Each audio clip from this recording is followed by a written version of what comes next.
আন্তঃৰাষ্ট্ৰীয় পৰ্যায়ৰ টাইকাণ্ডো চেম্পিয়নশ্বিপত 4টাকৈ সোণৰ পদকেৰে ভাৰত তথা অসম কলিয়াবৰলৈ কঢ়িয়ালে গৌৰৱ। 4গৰাকীকৈ খেলুৱৈ কঢ়িয়াই আনিলে এই গৌৰৱ। ভূটানত অনুষ্ঠিত হোৱা আন্তঃৰাষ্ট্ৰীয় পৰ্যায়ৰ টাইকাণ্ডো চেম্পিয়নশ্বিপত পুনৰ ভাৰতে আজুৰিলে 4টাকৈ সোণৰ পদক। সৰ্বমুঠ 4টাকৈ সোণৰ পদকেৰে ভাৰত তথা অসম কলিয়াবৰলৈ গৌৰৱ কঢ়িয়ালে এই 4গৰাকী খেলুৱৈ।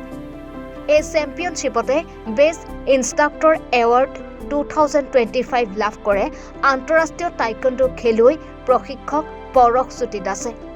কলিয়াবৰৰ অংকিতা বৰা, লহৰজ্যোতি বৰা, কৃষাংকু বৰা, পঞ্চী হাজৰিকাই টাইকাণ্ডোত লাভ কৰে সোণৰ পদক। ভূটানত অনুষ্ঠিত হোৱা আন্তঃৰাষ্ট্ৰীয় পৰ্যায়ৰ টাইকাণ্ডো চেম্পিয়নশ্বিপত পাকিস্তান আৰু শ্ৰীলংকাৰ খেলুৱৈক পৰাস্ত কৰি সোণৰ পদক অৰ্জন কৰিবলৈ সক্ষম হয় এইকেইগৰাকী কলিয়াবৰৰ সন্তানে।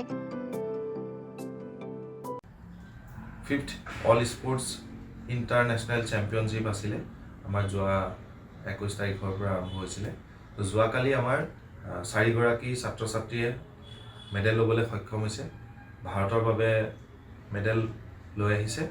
আৰু আমাৰ প্ৰতিযোগীসকল হৈছে কৃষাংকু বৰা, লহৰজ্যোতি বৰা, অংকিতা বৰা আৰু পঞ্চী হাজৰিকা। 4গৰাকী সোণৰ পদক ল'বলৈ সক্ষম হৈছে।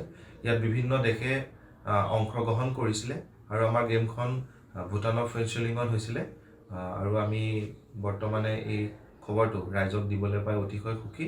আৰু আমাৰ কলিয়াবৰ টাইকাণ্ডো একাডেমীত বৰ্তমান প্ৰশিক্ষণৰত অৱস্থাত থকা এই ছাত্ৰ ছাত্ৰীসকলে এই ফল দেখুৱাবলৈ সক্ষম হৈছে। কলিয়াবৰৰ পৰা নেকিবুৰ ৰহমানৰ প্ৰতিবেদন, এনি ভাৰত 24।